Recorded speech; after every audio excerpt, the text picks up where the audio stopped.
minière est une industrie en plein essor au Cameroun. Le pays est riche en ressources naturelles, notamment en bauxite, le cobalt, les minerais de fer, le calcaire, les diamants et l'or. Le gouvernement a libéralisé le secteur minier en 2005. Il souhaite attirer les investissements en offrant des incitations fiscales pour les entreprises étrangères et locales. La plupart des activités minières restent cependant artisanales. Les citoyens ordinaires essayant de gagner leur vie ou de faire fortune dans le sol sous nos pieds, mais à quel risque pour l'environnement et la faune? Bienvenue dans l'édition Wild Cameroun de ce mois, votre émission consacrée aux questions les plus urgentes concernant l'incroyable patrimoine naturel du Cameroun. Dans cette édition, nous nous intéressons à l'exploitation minière dans la région de l'Est au Cameroun.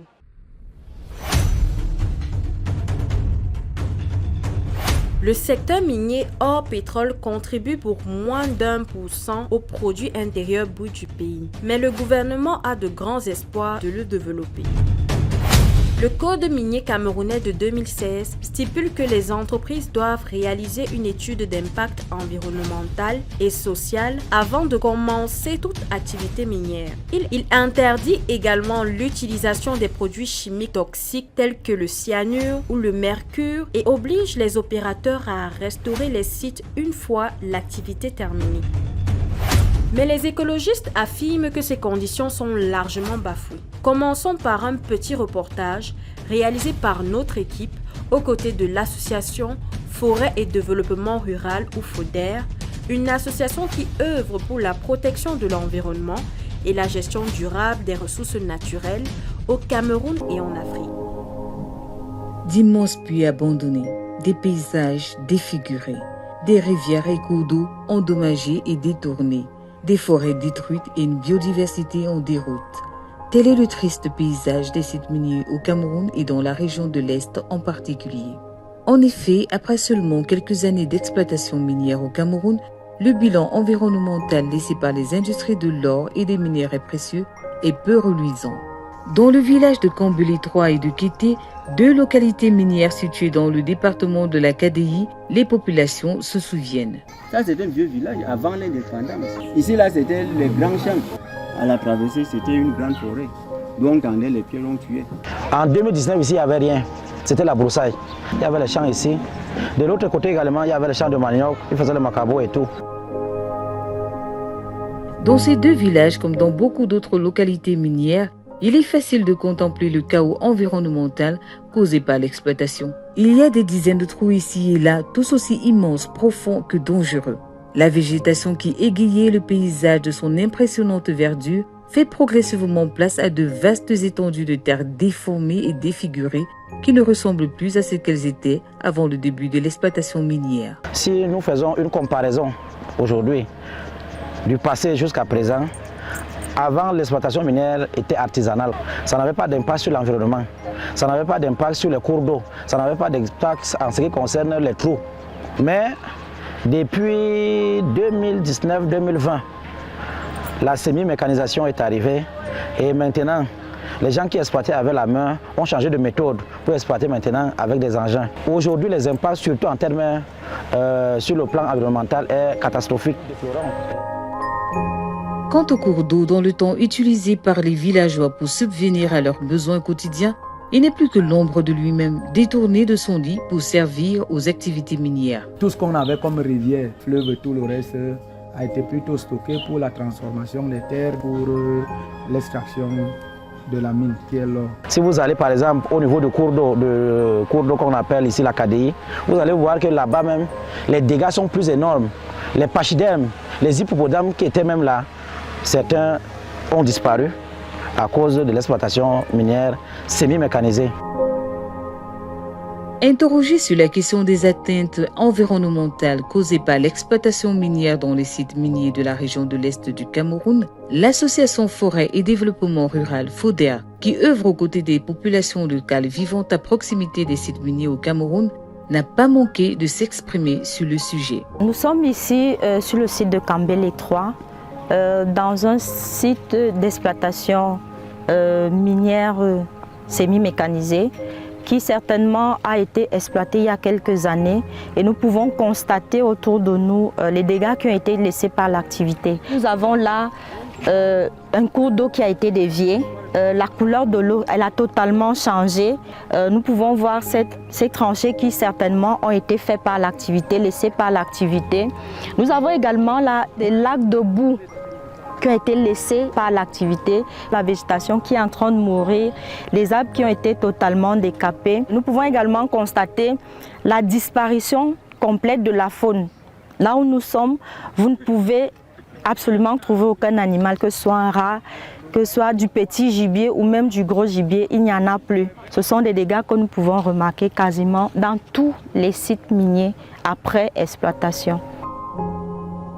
Face aux nombreuses accusations portées contre eux, les opérateurs miniers n'ont pas manqué de se défendre en certifiant de leur innocence et de leur engagement indéfectible à veiller au respect des mesures environnementales au sein de leur site d'exploitation minière. Ici à Paouéa, je demande souvent à toute population que dès que vous voyez une piscine qui est déjà à terme, que ça ne fonctionne pas, cherchez à fermer cette piscine-là. Comme c'est déjà la saison pluvieuse. S'il y a de l'eau, un enfant peut ramper, dès qu'il tombe dans cette piscine-là, il aura mort d'homme. Mais loin des justifications et des accusations des uns et des autres, le bilan sur le terrain reste indiscutable. L'exploitation minière est bien à l'origine de graves conséquences environnementales. Les activités minières étrangères et locales créent des trous qui sont exploités par les populations pour extraire de l'or et accéder à l'eau à des fins personnelles. Au ministère de l'Environnement et de la Protection de la Nature et du Développement durable, M. Gounès John, inspecteur numéro 1, nous entretient sur le sujet. Lorsque nous avons de nouveaux acteurs qui sont entrés avec l'utilisation du mercure et du cyanure, on a de plus en plus observé au fil des années des problèmes. Des problèmes sur la santé, des problèmes sur l'environnement proprement dit, des sites abandonnés où on retrouvait vraiment des situations pas très acceptables. En effet, une enquête publiée en 2021 par le FODER révèle qu'entre 2014 et 2022, un total de 205 décès a été enregistré sur les sites d'exploitation artisanale et semi-mécanisée de l'or dans la région de l'Est et de la Damawa en raison du non-respect des normes environnementales et de sécurité. Selon la même étude, 53,3% de ces décès sont survenus dans les galeries souterraines et 36,7% dans les puits à ciel ouvert, généralement à la suite d'effondrements de galeries, de glissements de terrain, de chutes et de noyades dans les puits abandonnés et inondés. Pour des grands ravins, c'est dangereux. Pourquoi? Parce que quelqu'un, moi par exemple, je ne m'aventure pas à aller dans les ravins chercher les cailloux pour pouvoir obtenir de l'or. Mais des autres y vont. Les autres y vont. Mais c'est dangereux, c'est risqué. Il y a d'autres qui trouvent même la mort à des moments. Il y a des gens qui ont perdu. Il y a 2 que j'en connais depuis que je suis là. C'était devant moi. Le mur s'est effondré et ça les a ensevelis. Le mercure qui permet d'augmenter et de faciliter la production d'or local est vendu dans le marché noir et acheté par tous les artisans miniers qui font dans l'or. Quand vous arrivez dans les sites miniers, l'un des constats frappants, c'est que vous trouvez quasiment tout le monde en train de manipuler le mercure sans aucune mesure de protection. Nous, on utilisait ce mercure sans toutefois nous rendre compte que ce mercure va nous faire quelque chose passer. Ces enfants et nous qui sommes leurs parents, on a seulement besoin d'avoir l'or. Vous trouvez des femmes enceintes en train de manipuler le mercure. On se demande quel sera dans quelques années l'avenir sanitaire de ces populations-là. On a peur de dire que dans quelques années, ces localités seront de véritables scandales sanitaires. Le revers de la médaille de cette course au gain est pourtant sans appel. Le mercure utilisé pour laver l'or dans les cours d'eau pollue le réseau hydrographique dont dépendent les populations locales pour leurs besoins quotidiens. L'eau est déjà polluée. Avec l'utilisation de certains produits toxiques tels que le mercure, le cyanure, si vous allez par exemple au niveau du cours d'eau qu'on appelle ici la KDI, vous allez voir que là-bas même, les dégâts sont plus énormes. Entre 2020 et 2021, face à l'explosion des atteintes à la sécurité et à l'environnement sur les sites miniers et aux conséquences parfois fatales de ces négligences, le ministère de l'Environnement et des Mines ont tenté d'enrayer l'hécatombe constatées sur de nombreux sites miniers. Lorsque nous avons de nouveaux acteurs qui sont entrés avec l'utilisation du mercure et du cyanure, on a de plus en plus observé au fil des années des problèmes. Des problèmes sur la santé, des problèmes sur l'environnement proprement dit. Le ministère des Mines, pour sa part, a procédé entre autres à la suspension des permis d'exploitation de certains opérateurs qui ne respectaient pas les normes et dont les négligences avaient entraîné des pertes en vies humaines. Il a ensuite donné un ultimatum de 60 jours à une liste d'opérateurs miniers pour se conformer aux normes sous peine de suspension définitive. Au niveau des exploitants artisanaux, nous avons déployé les équipes, toutes nos délégations régionales et départementales des régions de l'Est et de l'Adamawa, qui se sont déployées auprès des populations pour essayer de leur apprendre à faire cette exploitation en réduisant les risques environnementaux, sociaux et même de santé pour eux. Et cette activité a été faite avec l'appui de toutes les autres administrations sectorielles, notamment le ministère des Mines, le ministère de la Santé publique. Et ça a été fait dans quasiment tous les villages concernés par l'exploitation minière artisanale. Mais si toutes ces actions des ministères de l'Environnement et des Mines ont eu un impact positif avec, entre autres, la fermeture des trous créés par des opérateurs au cours de leurs activités, l'atteinte à l'environnement et à la sécurité continue d'affecter de nombreuses localités qui ont abrité ou abritent encore des sites miniers dans cette partie du pays. Vous savez que depuis 2016, le Cameroun a revu son code minier et qui a renforcé les questions d'environnement dans la pratique de l'exploitation minière au Cameroun, en remettant les questions d'environnement plus au centre. Et l'une des particularités de ce code minier de 2016, c'est la mise en place d'un fonds de restauration, de réhabilitation et de fermeture des sites, ce qui n'existait pas dans la précédente loi minière au Cameroun. C'est-à-dire qu'on s'est rendu compte qu'il est important aujourd'hui de prévoir que lorsqu'on fait une activité minière, il va falloir restaurer les sites qui ont été abandonnés, vulgairement appelés les sites orphelins, et qui sont l'objet de préoccupation du gouvernement aujourd'hui. La biodiversité est également affectée par cette situation. 2 hippopotames du site touristique de la Mare aux hippopotames de Lala, région de l'Est, sont morts en 2021 suite à la pollution au mercure du site qui servait d'habitat naturel à ces pachydermes. Ces décès, donc un décès était dans une excavation qui aurait été le résultat d'une exploitation minière, a été signalé par les populations et immédiatement les services départemental de la délégation départementale du ministère des Forêts et de la Faune de l'Acadie. Pourtant, le code minier camerounais est clair. Toutes les activités minières sont soumises au respect des exigences environnementales. Mais loin de ces tests fort louables qui ne reflètent malheureusement pas ou peu les pratiques actuelles sur le terrain, les actions se multiplient pour attirer l'attention des exploitants sur les nécessités de pratiquer une exploitation plus respectueuse de la nature. Le bilan de l'exploitation minière dans la région de l'Est reste définitivement amer et la réalité du terrain implacable.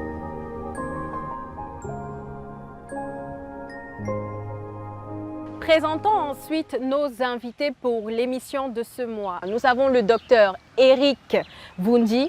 Il est titulaire d'un doctorat en géographie et environnement et développement durable. Il est un expert qui a conduit des recherches sur l'impact socio-environnemental du secteur minier au Cameroun. Nous avons M. Justin Kamga, qui est le coordonnateur de l'association FODER, et M. Michel Ndouedje, qui n'est tout autre qu'un habitant de la région de l'Est Cameroun.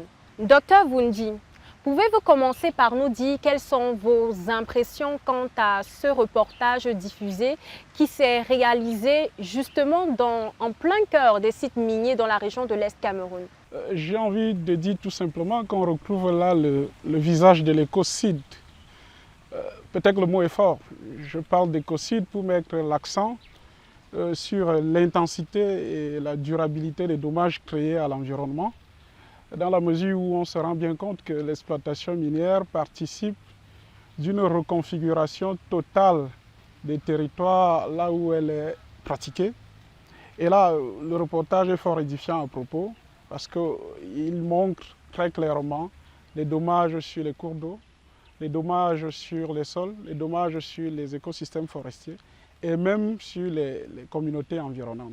Vous qui avez eu à conduire des travaux de recherche sur les conséquences environnementales des activités minières dans la région de l'Est, Pouvez-vous nous dire si les images que nous venons de voir rejoignent l'appréciation que vos travaux ont justement révélé sur l'impact de l'exploitation minière dans la région de l'Est Cameroun? On a même envie de dire que c'est un échantillon, c'est le visage de l'iceberg en réalité. Les reporters ont bien fait d'aller dans un site parmi les plus intéressants dans cette région-là, Kambélé, parce que lorsqu'on parle d'exploitation minière à l'Est Cameroun, il faut d'abord envisager ce qui vient en tête, c'est la localité de Kambélé.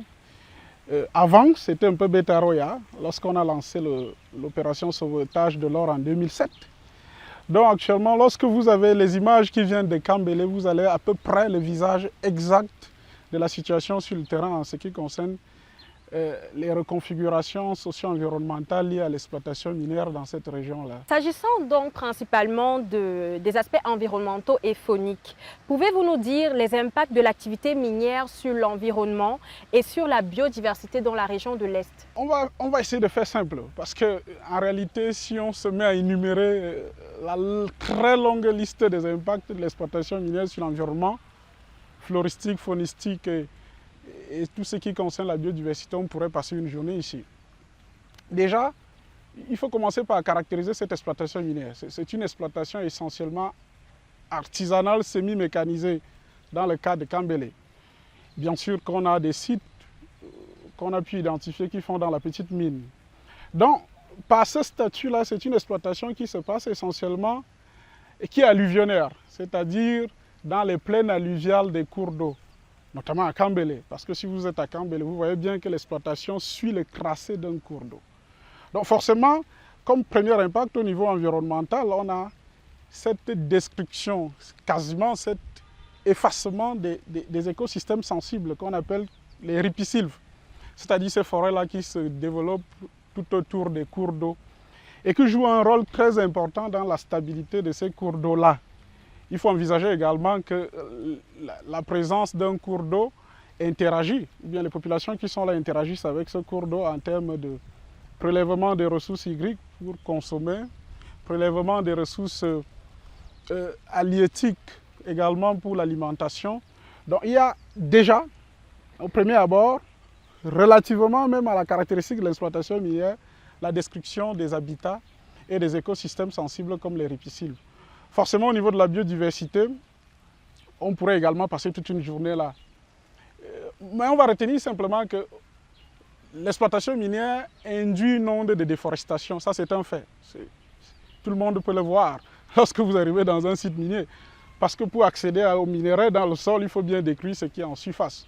Mais après, l'intensité des activités humaines dans un lieu participe non seulement de la destruction de la biodiversité qui était là, la biodiversité originelle, mais participe même également de l'inclusion de nouvelles espèces, tout au moins floristiques.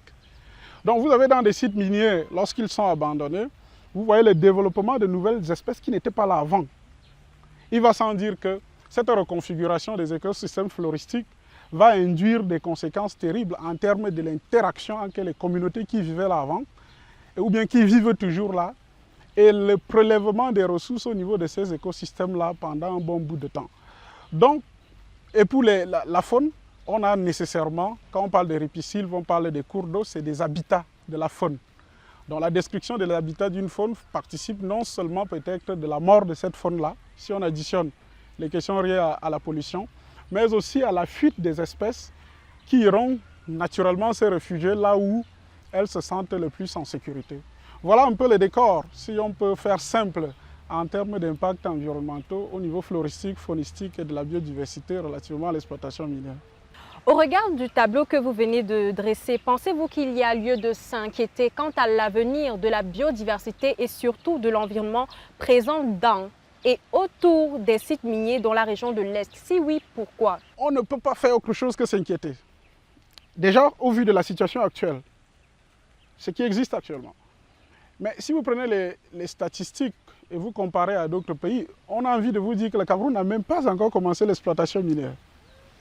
Mais déjà, la situation est déjà celle que nous connaissons. Si vous avez suivi avec attention le discours du chef de l'État le 31 décembre dernier, l'information prépondérante était l'annonce du Cameroun pour s'inscrire dans la dynamique de valorisation de ses ressources minières.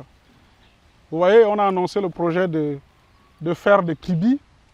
Il y a des tractations qui s'opèrent depuis lors sur l'exploitation de fer également à Lomé et beaucoup d'autres projets. Donc, si on se dit que la situation actuelle pose déjà des problèmes et suscite des inquiétudes, qu'en serait-il lorsque le Cameroun annonce officiellement s'engager dans l'intensification des activités minières?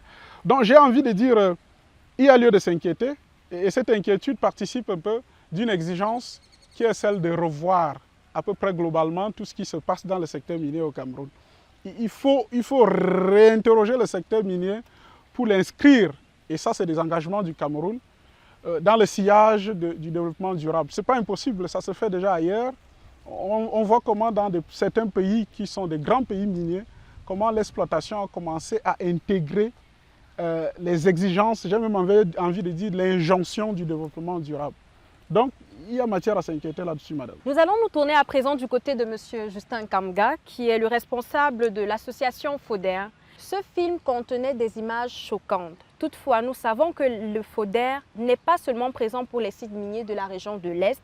Il conduit d'importants travaux, notamment le projet Promesse, sur l'amélioration de la gouvernance minière et la gestion durable et rationnelle des ressources minières dans de nombreux autres sites miniers au Cameroun. Au regard de votre expérience sur le terrain, pouvez-vous nous dire quelle est l'appréciation générale que vous faites de l'impact environnemental de l'exploitation minière dans l'ensemble du pays? Que se passe-t-il réellement dans la région de l'Est? Est-il commun aux autres sites miniers présents au Cameroun? Si oui, pourquoi? Les dégâts commis par l'exploitation minière. Et il faut le dire, à l'état de la réglementation actuellement, on ne parle pas de la semi-mécanisation encore. C'est beaucoup plus, sur les papiers, l'exploitation artisanale des mines. Mais seulement sur le terrain, les engins qu'on voit, en fait, sont du type semi-mécanisé, ou alors, pour ne pas dire à l'échelle industrielle. Parce que le cas de Kambélé nous montre effectivement à quoi ça ressemble l'arrière-pays où l'exploitation minière est en train de se dérouler. Effectivement, FODER, dans le cadre de ses activités, notamment celui de Promesse, financé par l'Union européenne, nous avons l'occasion d'intervenir pas seulement à l'est du Cameroun, mais dans la Damawa, et aussi avec d'autres projets que nous avons, nous intervenons dans la région du Nord. Pour dire l'activité que nous avons vue dans la zone de Kambélé et aussi les activités qui malheureusement se déroulent dans les aires protégées. Et les dégâts sont aussi énormes, comme la vidéo a démontré. Et en termes de dire ce qu'ils ont en commun, c'est ça en fait. C'est-à-dire qu'on a des trous qui sont ouverts mais qui ne sont pas fermés. Nous avons réalisé une étude très récemment avec des drones que nous avons fait survoler la zone de Menganga. Nous avons pu identifier plus de 200 trous miniers qui ont été ouverts et abandonnés. Menganga et Betereoya. Et ces trous miniers qui sont ouverts constituent une grosse menace pour la population et les biens. Parce que comme nous l'avons vu, c'est-à-dire que nous avons recensé juste entre 2014 et 2023 plus de 250 décès dus à une exploitation minière non responsable en fait. Donc des enfants qui sont morts dans les trous miniers. Nous avons eu des biens des populations, notamment des bœufs, qui sont aussi noyés dans ces trous qui sont abandonnés. Et ça cause un sérieux problème. Donc tout à l'heure, M. Vondi parlait de ce que pour accéder à ce qui est dans le sol, il faut décaper ce qui est au-dessus. Mais j'ai envie de dire que ce n'est pas seulement la forêt qui est décapée, même les habitations sont détruites. Parce que pour un filon d'or qui passe carrément sous des maisons, on a vu particulièrement le cas de Kambélé, où des gens ont été obligés carrément d'enlever leurs maisons pour que l'exploitation puisse se dérouler. Donc pour nous, c'est un sérieux problème, la manière dont l'exploitation artisanale minière se déroule au Cameroun. Donc, on parle de l'exploitation artisanale, mais comme il dit, des outils qui sont utilisés n'ont rien à voir avec l'artisanat. C'est beaucoup plus à l'échelle industrielle. À ce sujet, M. Michel Douedje, Vous habitez la région de l'Est et votre village est situé dans la zone exploitée par de nombreuses sociétés minières.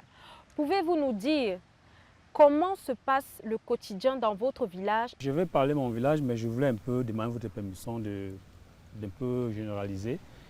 Parce qu'hormis que je réside dans la région de l'Est, je travaille aussi avec les communautés dans le cadre de la sensibilisation. Comme le coordinateur Fodé vient de le dire, il y a plusieurs actions que nous avons menées ensemble.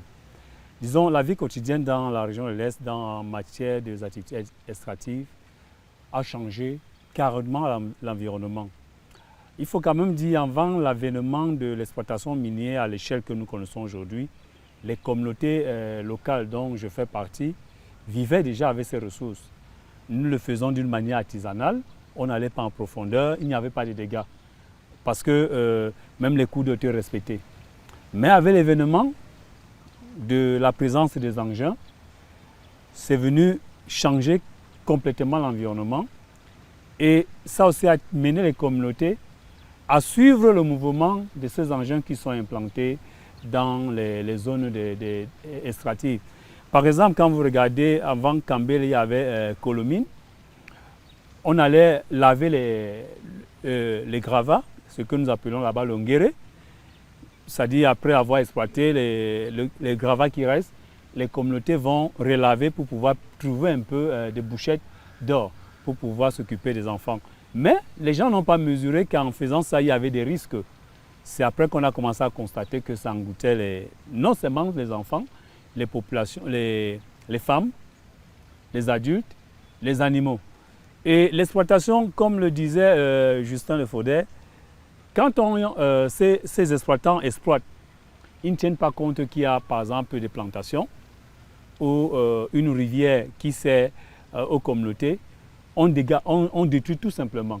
Et ça a des effets néfastes sur la population.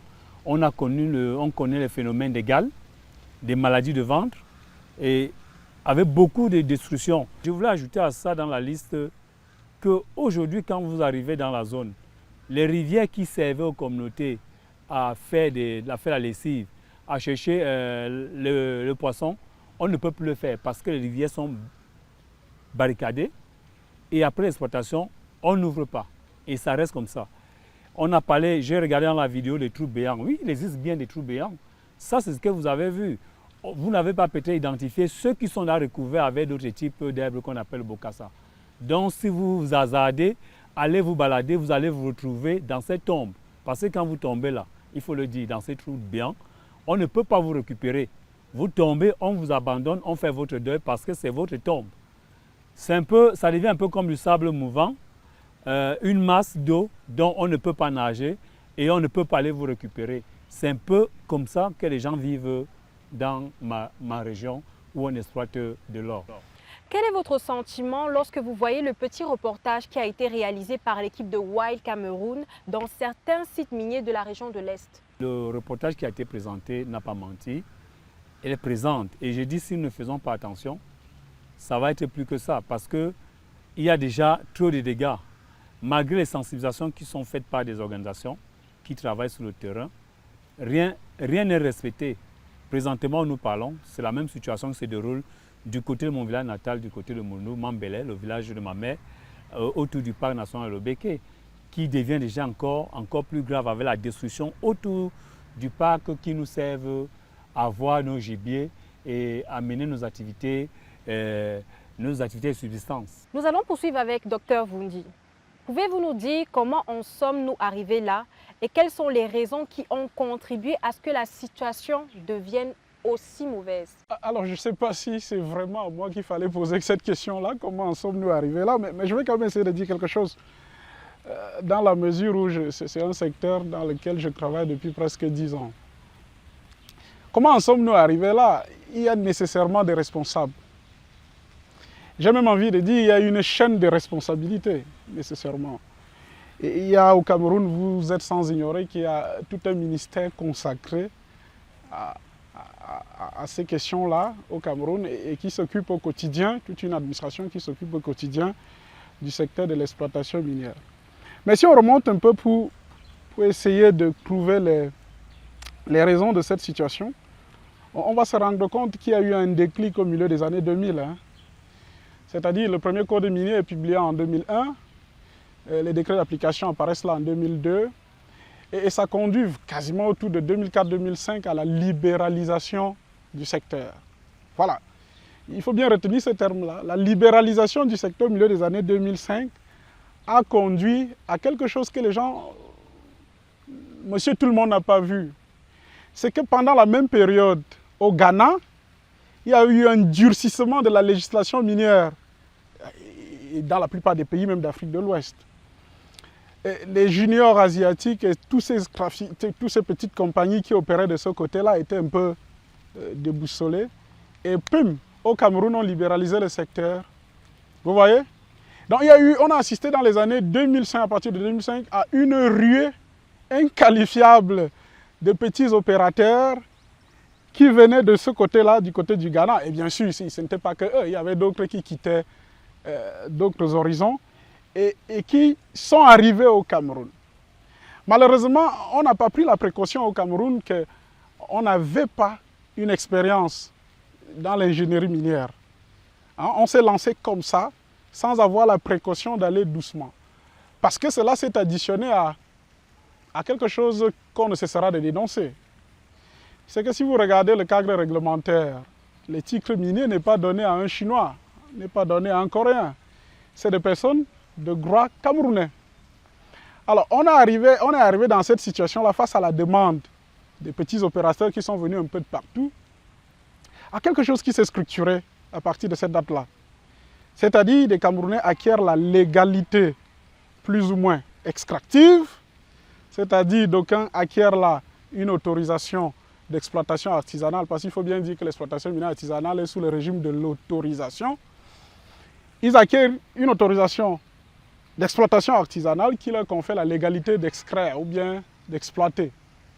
Mais il se trouve qu'ils n'avaient pas toujours les capacités techniques, opérationnelles et parfois financières pour opérer l'exploitation. Qu'est-ce qui s'est passé? Il s'est construit des partenariats entre ceux qui avaient la légalité d'extraire, c'est-à-dire ceux qui avaient l'autorisation, le papier de l'administration, et ceux qui avaient des compétences, c'est-à-dire des excavatrices, des camions, et qui avaient les moyens financiers d'opérer réellement l'activité, l'exploitation sur le terrain. Et dites-vous bien que ceux qui avaient la légalité, ce n'était pas vous et moi. Hein. Il faudrait que je vous oriente ailleurs. Ce n'était pas vous et moi, c'est des gens qui se recrutent le plus souvent dans des hautes sphères de l'État, hein, et qui ont parfois le pouvoir politique. Donc il s'est installé cette pratique-là. C'est vraiment une pratique qui s'est poursuivie et j'ai envie de dire qui se poursuit d'ailleurs. Vous voyez, j'en ai arrivé à dire à quelqu'un, parfois à des communautés sur le terrain qui parfois se sentent obligées de contester les nocivités liées à l'exploitation minière pour dire les Chinois nous envahissent, les Chinois nous machin. J'ai dit à quelqu'un sur le terrain, mais alors c'est une exploitation minière camerounaise mais à visage chinois. En réalité, les Chinois ne sont que le visage de ce qu'on peut voir, mais ceux qui détiennent, ceux qui sont en arrière-plan, qui détiennent la légalité de l'exploitation, sont bien des Camerounais, sont bien nos frères. Donc la situation est celle-là, celle d'un secteur totalement caporalisé par des réseaux informels, caporalisé, on n'aura pas peur de le dire, par des logiques de corruption, et parfois qui s'additionnent même à des trafics d'influence. Lorsque vous avez la combinaison de ces trois facteurs-là, dites-vous bien que même au niveau de l'administration en charge de ce secteur-là, on a du mal à assumer convenablement les missions régaliennes qui vous sont assignées. Mais de manière pratique, l'usage à ciel ouvert du mercure, non seulement par les exploitants et même par les populations locales à la recherche de l'or, pouvez-vous nous expliquer les raisons autour d'une telle situation et les conséquences susceptibles de résulter d'une telle pratique? Alors, vous me posez une question très intéressante là, la question du mercure. Retenons déjà que l'exploitation artisanale est telle qu'elle se pratique actuellement est consubstantiellement liée à l'usage du mercure. Vous aurez pu vous poser la question, à quoi sert le mercure? Pourquoi il est tant utilisé dans ce secteur-là? En fait, c'est une substance chimique, c'est un métal lourd, hein, qui est utilisé dans l'amalgamation de l'or. Vous savez bien que dans l'exploitation artisanale alluvionnaire, c'est de la poudre d'or qu'on recherche, rarement des pépites. Il est vrai qu'à certains endroits, des gens ont pu accéder aux pépites. Alors, le mercure, par cette capacité chimique, physico-chimique, a cette capacité-là de détacher, de séparer la poudre d'or ou les particules d'or qui sont encastrées dans le quartz. Parce que si vous arrivez là, on exploite l'or, lorsqu'on arrive au niveau, lorsqu'on creuse, lorsqu'on touche la couche de gravier, c'est comme ça que les gens appellent, mais c'est en réalité des particules de quartz, on commence à s'intéresser qu'on est arrivé dans la zone qui peut potentiellement abriter de l'or. Donc le mercure est utilisé pour séparer l'or d'un ensemble de particules dans lesquelles il est encastré. Voilà pourquoi on ne peut pas faire l'exploitation minière sans utiliser le mercure. Mais je veux vous ajouter quelque chose à cette affaire de mercure. Moi, j'ai mené des recherches en 2021. Alors, je me suis dit, on parle tellement de la pollution au mercure comme métal lourd. C'est une la palissade. Puisqu'on utilise le mercure, c'est normal qu'on trouve la pollution au mercure. C'est le concret qui aurait étonné. Mais moi, j'ai étendu un peu les recherches à 12 autres paramètres de métaux lourds. J'ai dit, mais est-ce que dans cet environnement-ci, on peut objectivement envisager que la pollution aux métaux lourds ne peut concerner que le mercure, puisqu'il est déjà utilisé? Sur 12 échantillons que j'ai analysés, on s'est rendu compte que la moitié des 12 échantillons, c'est-à-dire 6, étaient pollués à l'aluminium, un autre métal lourd très dangereux, et que les 12 échantillons étaient pollués au nitrate. Vous voyez ça? Donc, on est dans une situation plus grave que de mettre le seul doigt sur le mercure. Déjà que le mercure en lui-même, ça fait peur.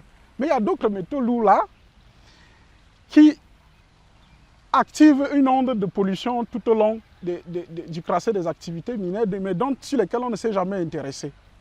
Les conséquences, naturellement, on l'a suivi là avec monsieur le coordonnateur du FODER. Si vous essayez de grainer l'ensemble des conséquences sanitaires liées au mercure, je dois vous dire que pour avoir échangé avec des spécialistes de la santé qui s'intéressent à ces côtés-là, on n'est même pas encore au point de connaître l'ensemble des maladies susceptibles d'être causées par le mercure. Parfois, on les appelle des maladies rares. C'est-à-dire, vous voyez une personne qui dépérit là, qui finit là. On va à l'hôpital, on fait tous les tests, on ne voit rien. Donc, il y a des problèmes sanitaires très graves qui se causent là. Mais il y a aussi des problèmes sur la santé même des écosystèmes. On a parlé de la mort des hippopotames là. Des hippopotames qui consomment cette eau-là, polluée au mercure et naturellement à l'aluminium ou au nitrate. Qu'est-ce que ça peut causer? On voit des morts. Il n'y a qu'au niveau des écosystèmes même, vous avez des malformations génétiques de certains animaux et même de certaines plantes. Donc il y a tout un spectre de conséquences là sur lesquelles il faudrait même encore beaucoup creuser pour voir un peu de façon exhaustive ce que l'utilisation de mercure et des autres métaux lourds qui s'additionnent peut causer comme conséquence. Au regard de la gravité justement de cette situation, revenons quelque peu sur la loi que vous avez évoquée tout à l'heure et des sanctions prévues par le législateur. Sont-elles inadéquates et méritent-elles d'être revues pour voire améliorées?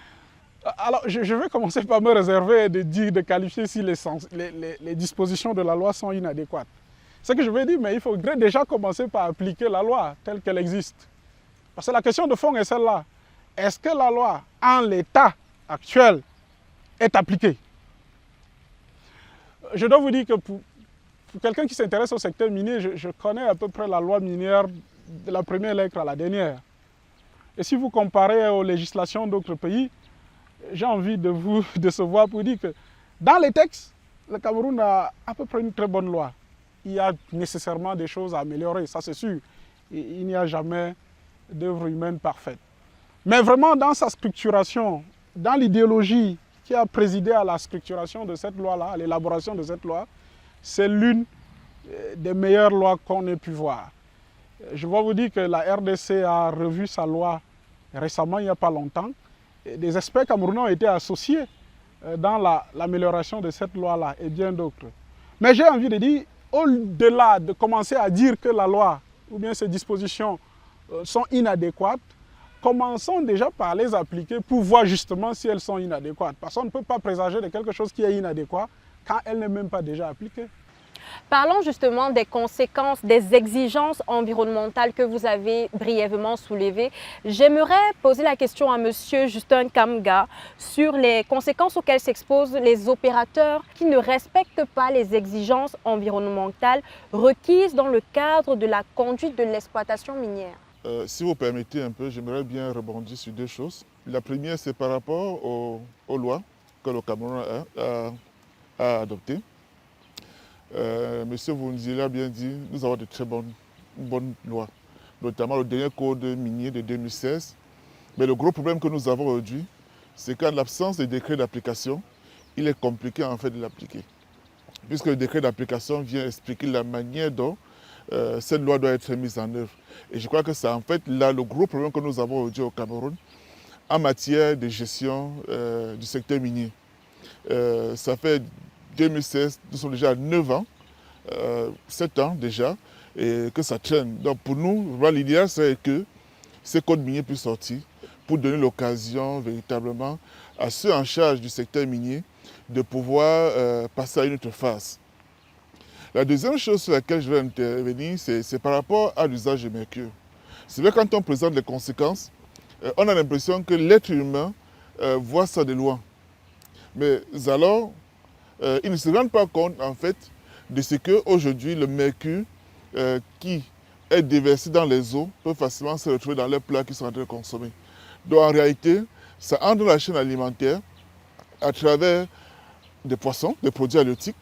Récemment, nous avons mené des études, nous avons prélevé des échantillons de ces poissons dans des eaux comme le Djerem, où nous avons pratiquement les Djerem et ses affluents. Nous avons analysé et nous nous sommes rendus compte qu'il y avait plein de poissons qui étaient dans l'eau sans nageoire et certains qui étaient blessés carrément. Et tout à l'heure, vous avez vu dans la vidéo les enfants qui sont là pour pêcher. Mais quand ils les pêchent, ce n'est pas pour aller nourrir, alors peut-être pour jeter, non, c'est pour l'usage familial. Et du coup, ces poissons vont se retrouver dans la chaîne alimentaire et l'homme va le consommer. Et alors, dans une zone où la pêche des poissons est importante, ces mêmes poissons seront prélevés et fumés. Ils vont se retrouver sur le marché et la population viendra acheter ces poissons, mais alors ils viennent d'acheter la mort. Donc, et pour nous, nous crions, et c'est l'occasion vraiment pour nous d'attirer l'attention des pouvoirs publics de cette menace en fait qu'on a, qui aujourd'hui n'est pas encore perceptible à l'échelle, à une grande échelle, mais qui au niveau local se fait déjà voir. En termes de ceux qui interviennent aujourd'hui dans le secteur minier qui utilisent le mercure, pour plusieurs, où on a fait des prélèvements de échantillons sur eux, des personnes avaient des blessures qui étaient inguérissables. Il y avait des mamans, par exemple, qui avaient des troubles des cycles menstruels qui interviennent dans le secteur. Et certains même qui nous ont avoué de ce qu'elles avaient des avortements. C'est-à-dire qu'elles conçoivent, mais ça ne peut pas aller à terme. Donc il y a une interruption du développement du fœtus dans le sein de la maman. Donc pour nous, c'est suffisamment fort qu'il faut que les pouvoirs publics prennent des responsabilités pour réglementer le secteur. Maintenant, pour revenir un peu sur les conséquences des entreprises qui aujourd'hui ne respectent pas la réglementation. Mais j'ai envie de vous dire quelle entreprise vous parlez. Quelle entreprise? Parce qu'aujourd'hui, ces entreprises, quand nous parlons d'entreprises, c'est que ce sont les entreprises qu'on peut localiser dans un endroit. Dites-moi quelle entreprise dans ces zones ont des bureaux localisés quelque part, au point où nous pouvons aller les voir et dire par rapport à vos activités que vous menez dans le secteur, voilà les conséquences avec qui nous pouvons échanger. Je vais vous dire, une année, nous avons engagé un procès en justice contre une entreprise qui effectivement avait ouvert des trous et qui avait causé la mort d'un enfant, le petit Samba, qui était âgé de 12 ans par là. Mais pour nous, le problème allait au tribunal. La justice s'est prononcée là-dessus et a condamné l'entreprise. Mais pour qu'on puisse retrouver l'entreprise jusqu'à aujourd'hui, on n'a pas pu retrouver, localiser en fait où se trouve l'entreprise. Donc pour nous, quand on parle d'entreprise aujourd'hui, ça reste vraiment encore dans les nuages. Et quand vous allez sur le terrain, effectivement, ils sont installés là. Vous allez voir entreprises Zing Ying, vous allez voir les entreprises Lou. Ce sont les noms qu'on donne. Mais il n'y a aucun nom sur le plan légal qui permet de les localiser et de les qualifier. Et bien évidemment, quand le ministre a sorti la note suspendant le titre, c'était plutôt de l'entreprise, bon pas entreprise quoi, c'était le nom d'un individu qui était détenteur d'un titre d'exploitation artisanale minière. Donc ce n'était pas une entreprise. Donc pour nous, ça cause un sérieux problème de tous ceux-là qui aujourd'hui interviennent dans le secteur des mines. Comment est-ce qu'on les localise? Comment est-ce qu'on les référencie dans les activités? Et c'est pour cette raison que nous aujourd'hui, bien que travaillant pour dénoncer les mauvaises pratiques, nous ne pouvons que transmettre ces dénonciations des activités illégales à l'autorité compétente qui a le dernier mot en fait pour pouvoir appliquer la loi telle que c'est prévu. Mais l'autre question aussi qu'on peut poser, c'est qu'en dépit de tous ces dégâts sur le plan environnemental, pourquoi est-ce que jusqu'à présent il y a eu une inertie au niveau des administrations? Il faut dire, quand on parle du secteur des mines, ce n'est pas seulement le ministère des Mines, il y a aussi le ministère de l'Environnement qui a pour responsabilité de se rassurer que l'activité des entreprises ne cause pas de dommages sur l'environnement. Donc pour nous, il faudrait bien que ces deux ministères accordent de violence pour pouvoir aller protéger en fait notre environnement. Allons justement dans ce sens, M. Justin Kamga. L'important travail du suivi du FODER dans les sites miniers au Cameroun a conduit à la dénonciation et au retrait des permis d'exploitation de plusieurs sociétés minières qui ne respectaient pas les exigences environnementales en matière d'exploitation minière. Pouvez-vous nous parler un peu des faits autour de ces événements et nous dire comment vous êtes arrivé à un tel résultat et quel a été l'impact? Ces résultats ne sauraient être la seule action des FODER parce que dans notre approche d'intervention, nous travaillons avec des communautés à la base. Des communautés que nous formons sur des outils d'observation indépendante externe, des activités qui sont menées. Nous essayons un peu de les former sur comment identifier ceux qui opèrent dans l'illégalité. Et à côté aussi, nous travaillons aussi avec les organisations de la société civile avec qui nous établissons des réseaux d'information. Et bien évidemment, il faut noter la volonté de l'administration locale dans la charge des mines. Donc c'est en fait toute cette synergie qui a été combinée dans cette localité de l'Est et aussi du côté de Menganga, pour pouvoir identifier en fait toutes les entreprises qui opéraient illégalement. Et ça a permis de pouvoir élaborer carrément un rapport de dénonciation qui avait été transmis au niveau de l'administration en charge des mines et qui s'est saisi du dossier et a suspendu des titres à certaines entreprises. Et avec le défunt ministre, il est allé jusqu'à surseoir tout le processus d'attribution des autorisations d'exploitation artisanale des mines. Le temps pour lui de faire un état des lieux dans le secteur, de voir tous ceux qui opèrent, afin de voir quelle orientation est-ce qu'on donnerait à l'activité minière dans la zone. Donc, comme je le dis, ces résultats, en fait, est le fruit d'une action conjointe de plusieurs acteurs autour de la lutte contre l'exploitation minière illégale au Cameroun dans ces différentes zones. Ce que vous venez de dire nous amène à nous interroger encore sur l'action de l'État. Et là, j'aimerais bien poser la question à Dr Vundi pour revenir sur l'application de la législation en matière d'exploitation minière. En effet, lorsqu'on essaie de faire un bilan global, le constat qui en ressort est la faible application de la loi. Pensez-vous, docteur, que nous soyons en face d'un problème de méconnaissance de la loi, d'un manque de volonté politique pour l'appliquer, ou est-ce un problème de corruption? Je ne saurais vous le dire de façon directe, mais si on essaie de... Déjà, tout à l'heure, on a évoqué la question de l'application du Code minier de 2016. Et un gros manque apparaît dans cette loi-là. Et je voudrais remercier M. Jules Kamga qui l'a relevé, parce que une loi, ça s'accompagne des décrets d'application. Et le Code minier actuel est promulgué depuis décembre 2016. Jusqu'à date, 7 ans après, il n'y a pas de décret d'application. Je discutais de façon inbox informelle là, avec des gens pour dire, est-ce que vous pouvez clairement dire dans le code minier actuellement qui a la compétence de donner l'autorisation d'exploitation minière semi-mécanisée? Qui? Vous voyez, il y a des petits vides comme ça que les décrets, ou bien les décrets d'application auraient pu combler et clarifier.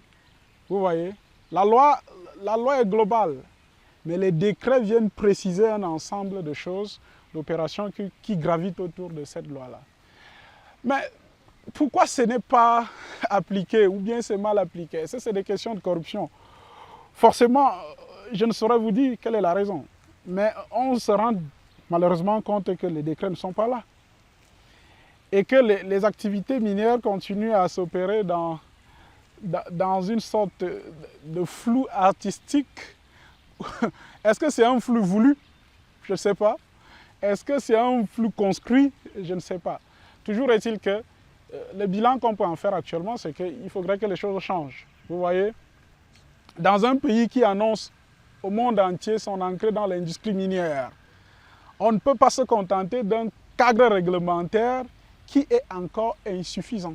Parce que c'est bien de ça qu'il s'agit. C'est-à-dire quand on a une loi qui n'a pas de décret d'application, c'est que le cadre réglementaire n'est pas abouti. Il va certainement dire que, relativement à ce que j'ai dit dans ma première prise de parole, on est dans un secteur dont la gouvernance telle qu'elle se fait actuellement est assez opaque. Et je vous ai dit comment des réseaux informels se sont à peu près accaparés le secteur. Est-ce que l'évolution du cadre réglementaire ou bien l'application formelle du cadre réglementaire arrange les affaires de ces réseaux informels? Je ne sais pas.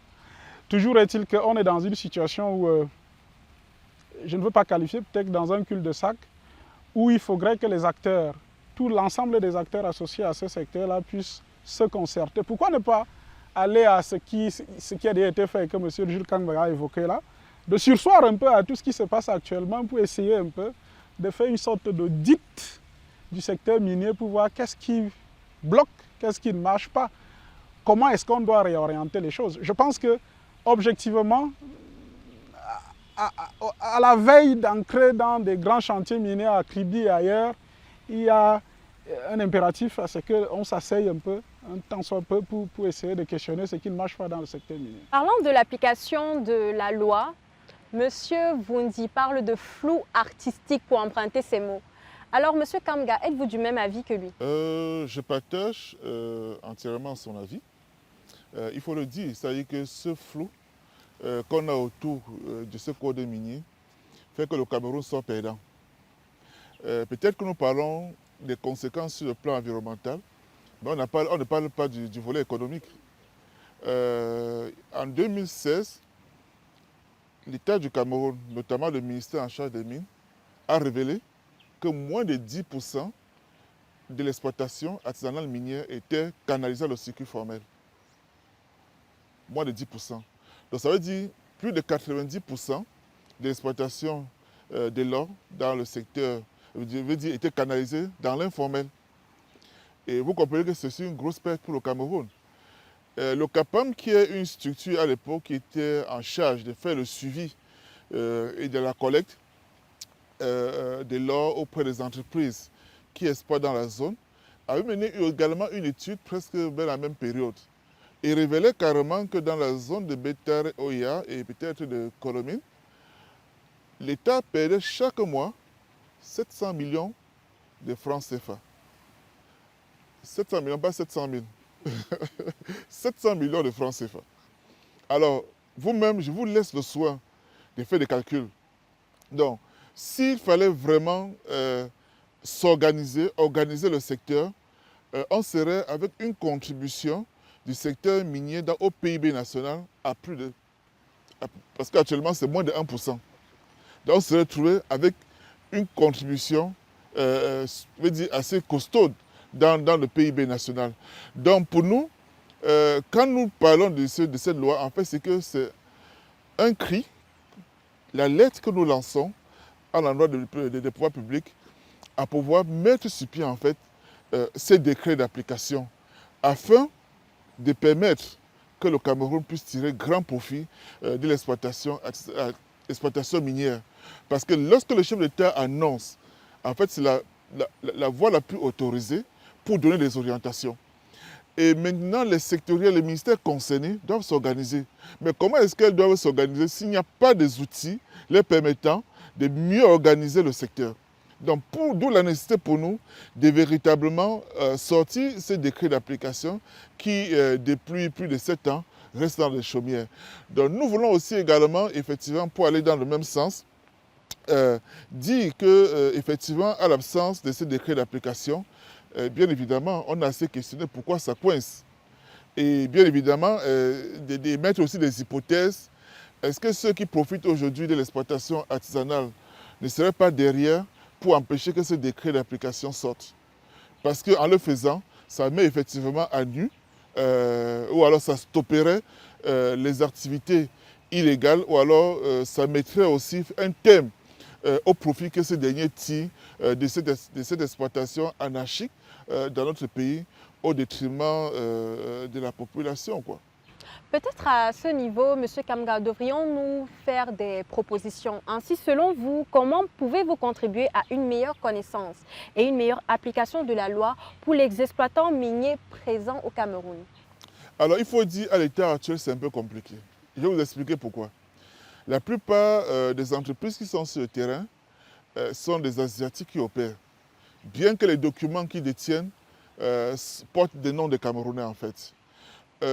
Nous avons essayé dans le cadre de ce projet, le projet Promesse, organiser des sensibilisations à l'endroit des entreprises sur la nécessité de refermer, alors de restaurer les terres après exploitation artisanale, enfin, après exploitation.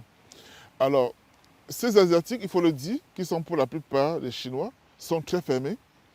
Pour accéder, c'est tout un problème. Et du coup, des séances où on les invitait pour venir prendre part aux réunions, personne ne mettait pied. Et ça peut s'expliquer.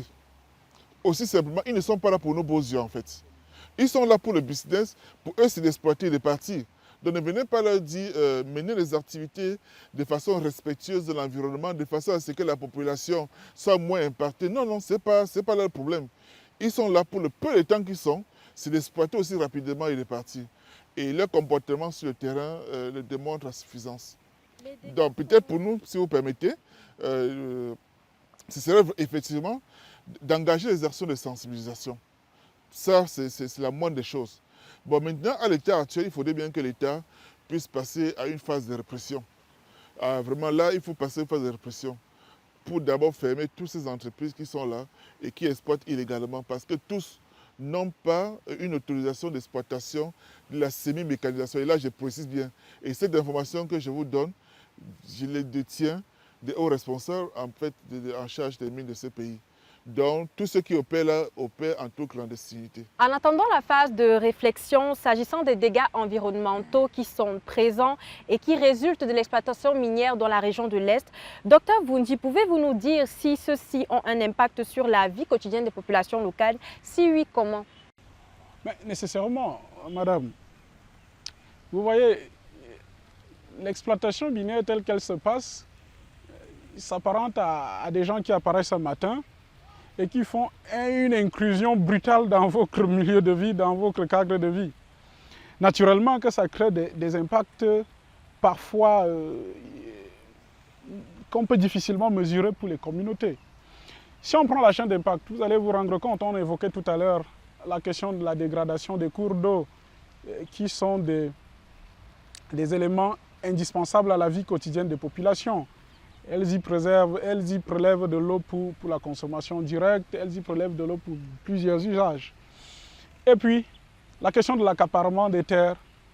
Vous voyez, la mine ne se fait pas suspendue en surface. Il faut bien qu'elle s'implante dans un endroit ou dans une terre qui appartiendrait à quelqu'un. Et là, voilà l'un des autres visages conflictuels autour de l'exploitation minière. Et vous allez vous rendre compte qu'il y a un manquement au début. Et M. Jules Kamga l'évoquait un peu en périphérie là tout à l'heure.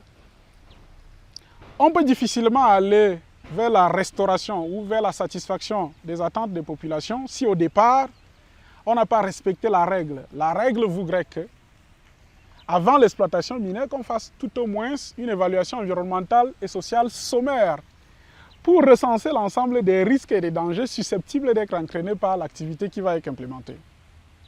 Vous voyez? Cette évaluation, parce qu'elle va cataloguer, caractériser ces risques et ces dangers-là, va également proposer comme feuille de route, ce qu'on appelle globalement dans l'étude d'impact environnemental et social, le PGS, comme feuille de route qui sert de processus de mitigation ou d'atténuation de ces dangers-là. Vous voyez? Mais si l'exploitation telle qu'elle se fait actuellement ne se préoccupe pas de faire ce minimum d'évaluation environnementale sommaire, hein, les gens apparaissent un matin comme des pyromanes et ils vous prennent de court, quoi, vous voyez? Donc on est dans une situation où le contexte social qui gravite autour de l'exploitation minière est très conflictogène. Ce n'est pas le FODER qui va me démentir là-dessus. Vous voyez? On a une activité qui exige la communication entre un ensemble de parties prenantes. Les opérateurs miniers, les exploitants miniers, l'administration des mines, les communautés locales et un acteur très important que le FODER représente ici, la société civile.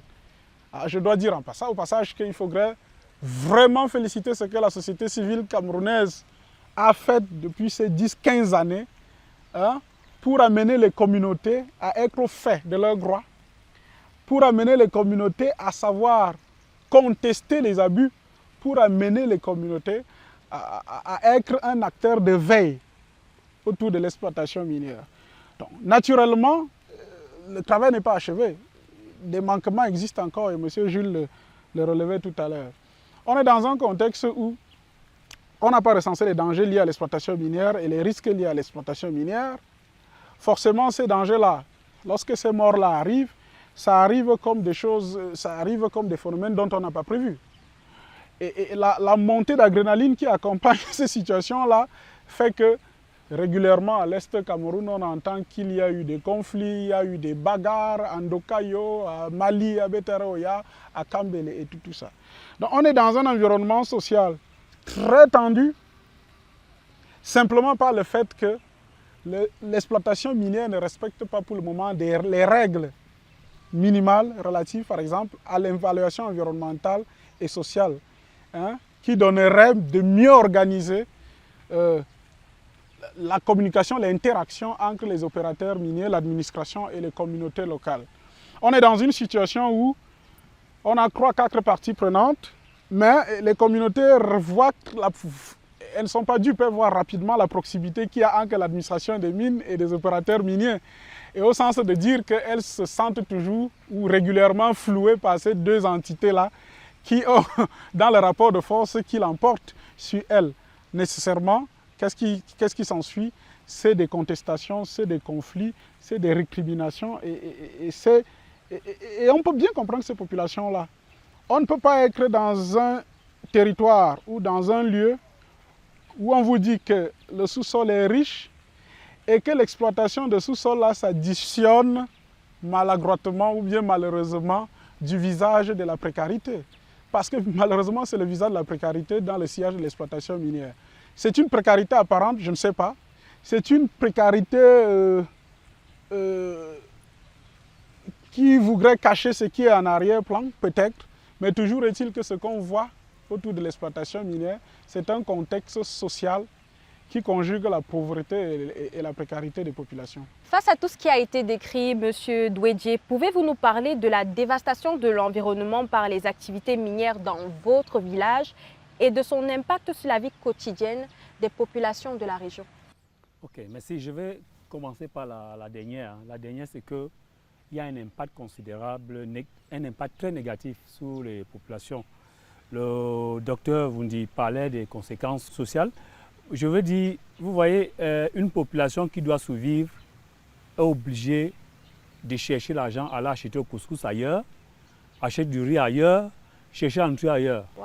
Comment ces populations peuvent vivre? Parce qu'il n'y a plus des espaces cultivables.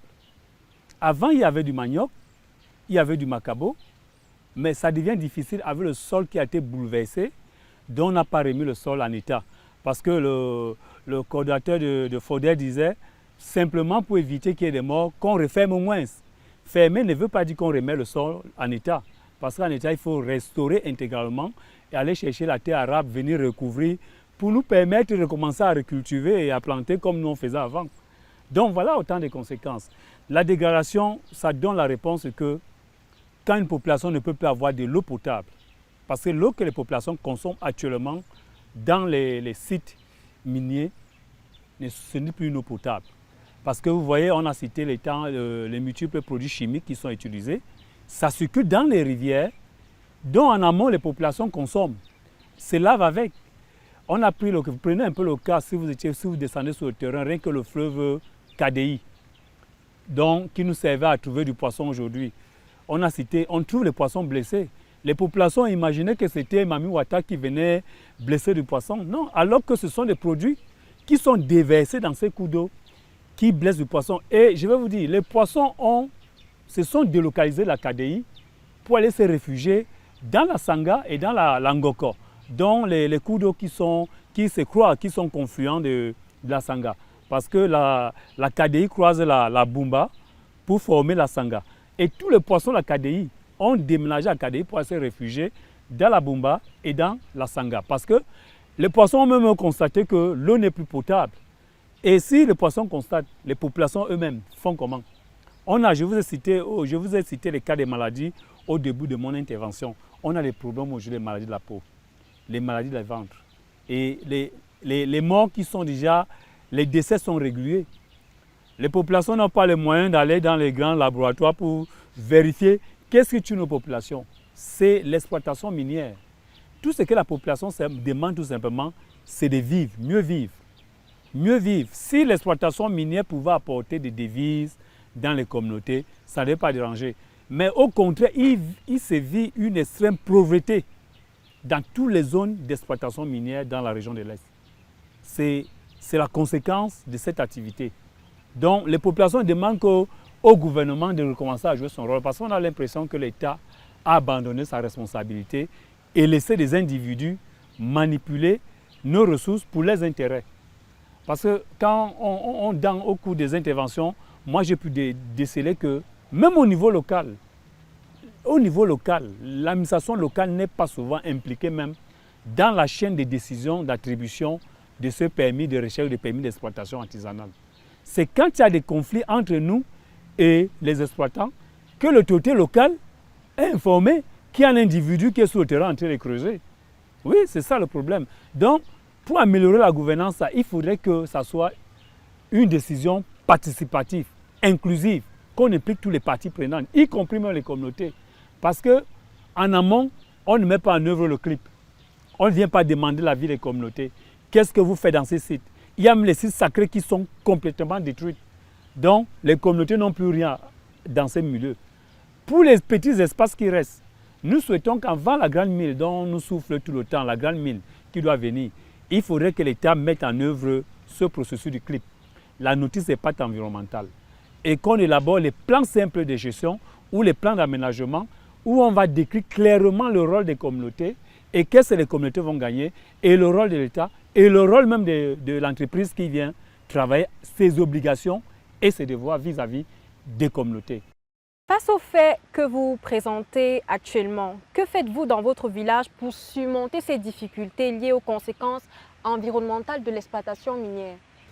Les difficultés, comment surmonter? Les gens sont organisés. Il faut d'abord dire il y a des comités de veille qui ont été mis en place par le FODER, qui sont animés. Ça veut dire que le comité de veille, c'est d'abord de commencer à veiller, même d'abord sur les activités des populations locales. Parce que nous décrions l'attitude des exploitants. Il ne faudrait pas que nous-mêmes, les locaux, les populations, nous ayons les mêmes attitudes. Que nous faisons de creuser après avoir lavé le sable, il faudrait refermer pour éviter que les enfants meurent. Mais maintenant, il y a les petits gîtes, il y a les coopératives qui ont été mises en place, les gîtes de cultivatrices, pour essayer d'exploiter les petits espaces qui restent, pour aider la population à avoir au moins de quoi survivre.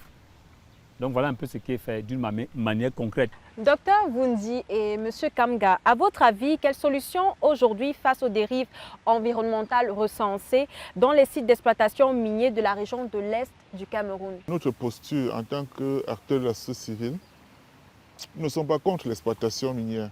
Il faut que ce soit clair. encore moins la mine artisanale.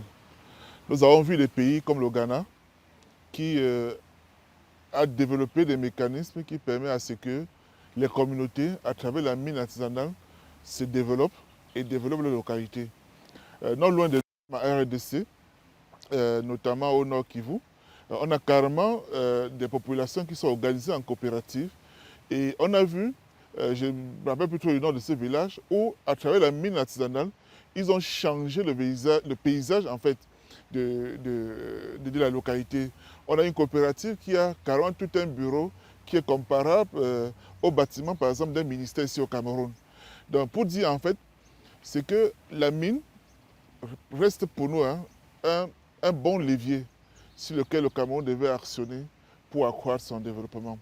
Qu'on voit effectivement l'impact de l'exploitation minière dans la vie des communautés. Et pour cela, il faut bien que ça passe par la mise en place des mécanismes qu'on a évoqués tout à l'heure, des outils, notamment des textes d'application de la loi et bien d'autres. Et qu'on renforce aussi les capacités du ministère aussi en charge.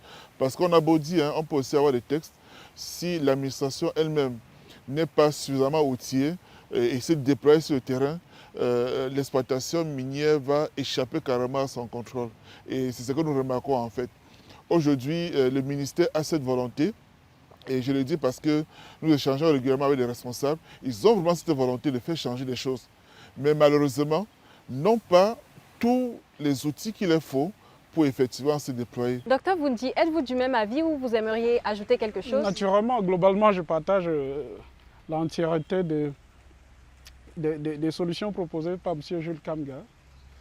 Il faut d'abord commencer vraiment par achever le processus d'élaboration du cadre réglementaire.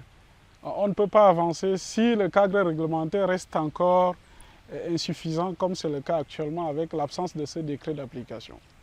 Deuxième chose, il faut taire les violons au niveau des acteurs institutionnels.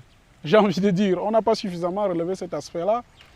Lorsque vous êtes sur le terrain, vous constatez, M. Jules a évoqué le ministère de l'Environnement, le ministère des Mines.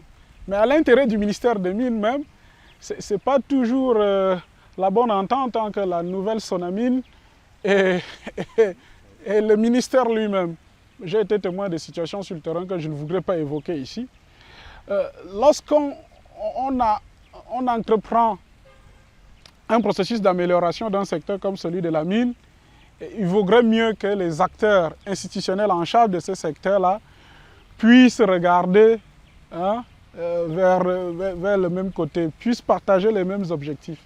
Donc il y a là un gros problème au niveau des acteurs institutionnels de trouver une synergie d'action qui puisse permettre à ce qu'ils parlent d'une seule voix face à ce qu'on peut identifier là comme les fauteurs de troubles, les opérateurs miniers. Il y a ce second aspect-là. Le troisième aspect, qui est le dernier de ma proposition, serait de dire que dans l'architecture réglementaire, on parle bien d'un mot très savant, le contenu local. Le contenu local qui est une forme camerounaise d'articulation de la responsabilité sociale des entreprises. Vous voyez, on commence à sentir ou bien à donner des déclinaisons de ce contenu local là dans les conventions minières. Si vous lisez les conventions minières qui ont été signées là et certains qui ont abouti à des permis industriels, vous allez bien voir, il y a des sections consacrées au contenu local, c'est-à-dire tout ce qui relève de la responsabilité environnementale et sociale des entreprises qui vont opérer. Il y a même que dans les textes, dans la répartition de la rente minière, il y a tout ce qu'on appelle la taxe ad valorem, la taxe sur la valeur ajoutée. La répartition de cette taxe-là affecte quand même, je crois, 10% aux communautés, 15% aux communes. On aimerait voir si c'est payé. Et si c'est payé, à quoi cet argent-là sert? Est-ce que cet argent-là est effectivement alloué au contenu local? Donc si je me résume, il y a cette question de parachèvement du cadre réglementaire, il y a cette question de synergie d'action entre les acteurs institutionnels et bien sûr en intégrant d'autres acteurs importants, notamment la société civile qui fait un travail formidable, mais aussi il faut contraindre, et là je suis d'accord avec M. Jules Kamga, il faut passer à la phase de répression, il faut contraindre les opérateurs miniers à respecter leurs engagements en termes de contenu locaux, en termes de responsabilité sociale et environnementale au niveau des communautés. Après avoir entendu tout cela, M. Douedje, quel est votre message aujourd'hui aux autorités qui nous écoutent et de quelle assistance les communautés locales ont-elles besoin? Moi, je parle à l'administration d'assumer son rôle. C'est-à-dire qu'il faudrait reprendre la responsabilité ou laisser la responsabilité entre les mains des individus, parce qu'on a l'impression que le secteur minier est géré par un groupe d'individus qui confisquent la mine au Cameroun, dont l'administration ne maîtrise pas les contours de ce qui se passe. Et deux, il faudrait que l'administration essaie de tourner le regard vers les communautés des secteurs miniers, parce que ces communautés vivent dans une extrême pauvreté. Il faudrait qu'on instaure les projets d'activités génératrices qui peuvent améliorer les conditions de vie des populations pour éviter désormais que les communautés aillent mourir dans les trous. Parce que ce qui amène les populations vers les gravats abandonnés par les exploitants, c'est parce qu'elles ont besoin d'argent pour survivre. Vous n'avez qu'à regarder dans ce milieu, les enfants n'y vont pas à l'école. Dès la rentrée, les enfants sont remplis de salles de classe. Deuxième semaine, il n'y a plus les enfants en classe parce qu'un enfant qui a faim ne peut pas fréquenter. Un enfant qui n'a pas à manger ne peut pas fréquenter. Un enfant qui n'est pas bien ne peut pas aller à l'école. Voilà, il faudrait améliorer les conditions de vie de ces populations. Nous demandons tout simplement au gouvernement de faire appliquer la loi. Que les personnes, parce qu'on nous a dit on ne parle pas des entreprises, les personnes qui exploitent l'or, le diamant dans ces communautés, commencent d'abord à respecter la loi qui existe déjà et respecter aussi les droits des communautés. Mesdames et messieurs, chers invités, c'est sur ces mots très touchants de M. Michel Douedje que nous clôturons l'édition de Wild Cameroun de ce mois. Nous remercions nos invités, M. Vundi Eric, M. Justin Kamga et M. Michel Douedje, de nous avoir éclairés sur cette importante thématique consacrée aux conséquences environnementales de l'exploitation minière dans la région de l'Est Cameroun. Nous remercions également nos téléspectateurs. Le débat reste ouvert. Vous pouvez continuer de réagir sur nos différentes plateformes.